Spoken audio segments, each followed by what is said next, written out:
So when we first see Ward, there is the man on the hood clinging for dear life, and I'm at the wheel giving a dissertation essentially about what this new chapter of Hydra is going to be about. And I'm talking as casually as I can while I'm doing donuts in a giant warehouse with our Hydra recruits up against pillars.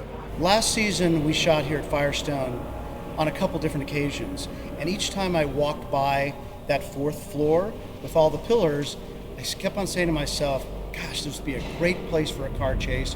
So I went back and said, guys, they're going to tear down this Firestone building. We should really do some sort of a car action sequence on the fourth floor because it's just so unique.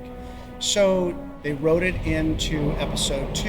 When I first read the script and I saw the car sequence, and when I was scouting it and then talking about it with our second unit director, Gary Brown, it started to really get a little scary because the pillars are all extremely close to each other. And we didn't know how that was going to work on the day because it's not like, on a movie you get a couple of days for the stunt driver to come up here, practice, reconfigure it, go back, have a really solid plan. And we did have a solid plan, but it was a course of like maybe 24 hours combined as opposed to a few days or weeks where, feature films have. That action entails everything from the beginning opening sequence of the car screaming into the warehouse, some nice quick maneuvers through the pillars that are only 18 feet apart, and then heading down the next aisle, took the car all the way down, took another big turn, and came to its end mark where we launched the guy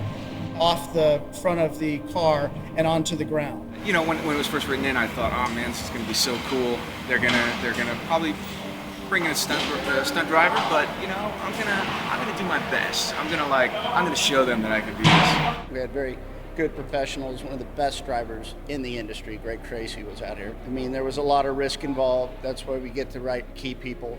When you're designing car stunts, whether it be car turnovers, whether it be car chases, there's a lot of prep involved to get the right car. The cool thing about this season is that it's even bigger than the last one.